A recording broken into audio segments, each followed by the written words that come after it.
Je suis Excellence Ali Touré, représentant permanent de la Côte d'Ivoire auprès des organisations internationales de produits de base, basées à Londres. Et je suis le président du Conseil de l'Organisation internationale du cacao. L'Organisation internationale du cacao est une organisation intergouvernementale créée en 1973 sous les auspices des Nations Unies et qui est régie par différents accords internationaux.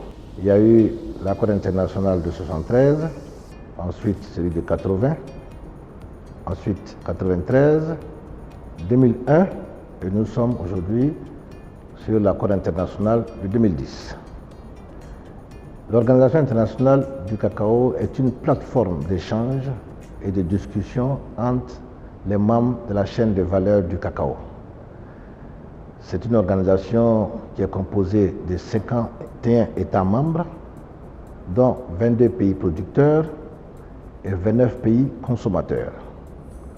En plus de ma fonction de président du Conseil de l'Organisation internationale du cacao, je suis par ailleurs porte-parole des pays producteurs de cacao de l'Organisation internationale du cacao.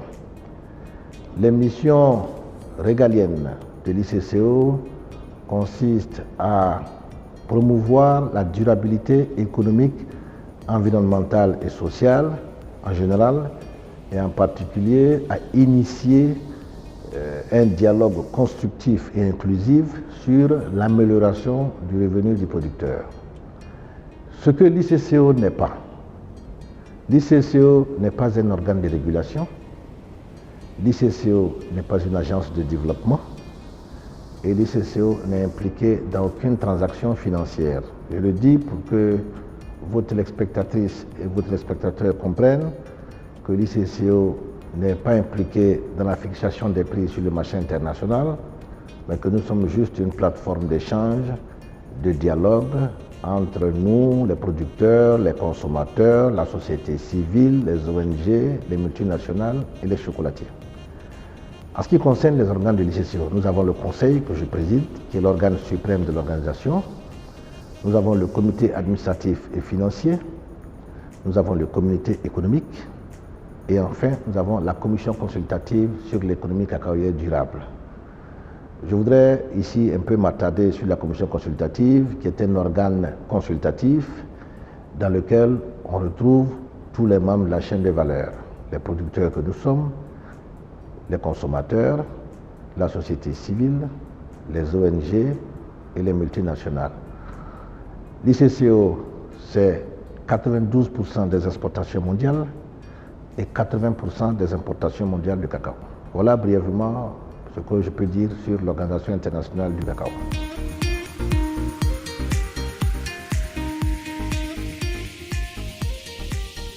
C'est un hommage à la Côte d'Ivoire et au président de la République, son Excellence M. Alassane Ouattara.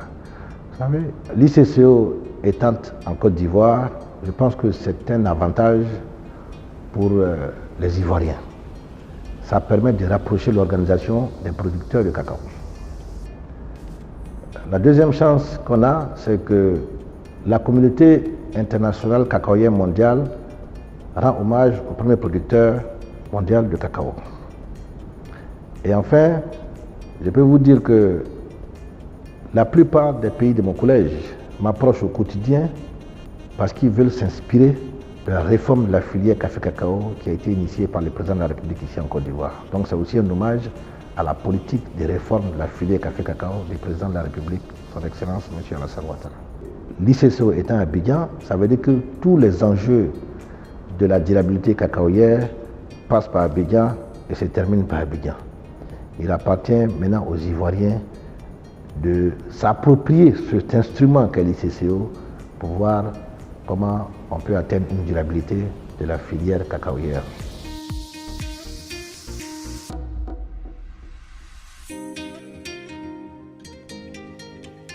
Conformément aux objectifs et aux missions de l'Organisation internationale du cacao, j'ai l'ambition de mettre sur la table du Conseil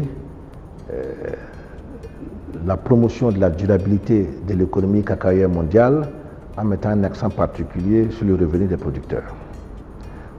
C'est un des objectifs de l'Organisation internationale du cacao. Mais je voudrais profiter de l'occasion pour lancer un appel aux producteurs de cacao, c'est-à-dire les producteurs d'Afrique, d'Asie et de l'Amérique latine. Au sein de l'Organisation internationale du cacao, nous avons un organe consultatif dénommé Commission consultative pour l'économie cacaoyère durable. Cette commission est composée de pays producteurs, de pays consommateurs, d'ONG, de sociétés civiles, des multinationales et des chocolatiers. Je voudrais inviter les producteurs de cacao à venir au sein de la commission consultative pour débattre et pour défendre leurs positions. On a eu l'impression depuis un certain nombre d'années que les pays producteurs ne se faisaient pas assez entendre au sein de cette commission. C'est vrai que c'est une commission consultative, mais c'est une plateforme d'échange où on trouve tous les acteurs de la chaîne de valeur du cacao. Il est important que les producteurs eux-mêmes viennent plaider leur cause.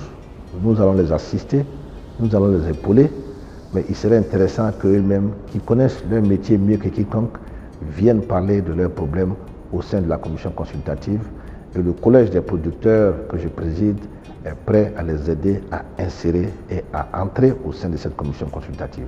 l'ICCO, c'est 92% des exportations mondiales et 80% des importations mondiales de cacao. Donc c'est une organisation qui compte et qui pèse.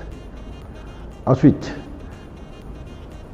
les différentes initiatives en cours sur la durabilité du cacao, l'ICCO est invité à donner son point de vue sur les axes clés de la durabilité de l'économie cacaoyère mondiale.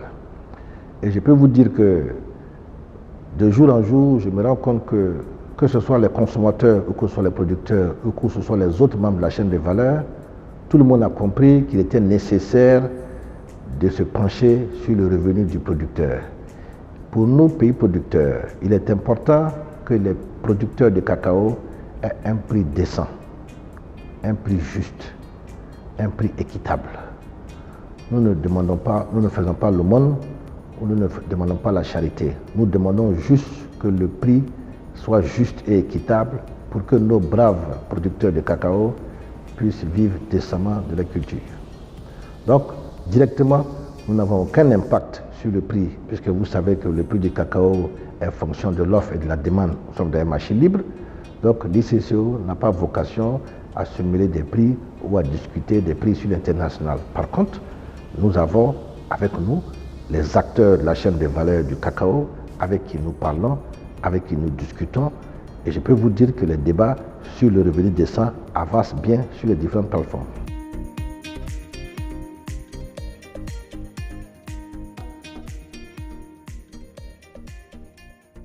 La pandémie à Covid-19, je dois vous dire que les pays d'Afrique, d'Amérique latine et d'Asie ont été durement touchés par cette pandémie. Au mois d'avril, nous allons demander au secrétariat de l'ICCO de conduire une étude sur l'impact de cette pandémie sur les pays producteurs.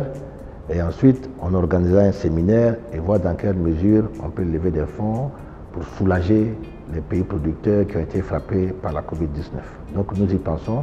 En avril déjà, il y aura une première ébauche. Il y aura des discussions sur l'impact de la Covid dans les pays producteurs de cacao.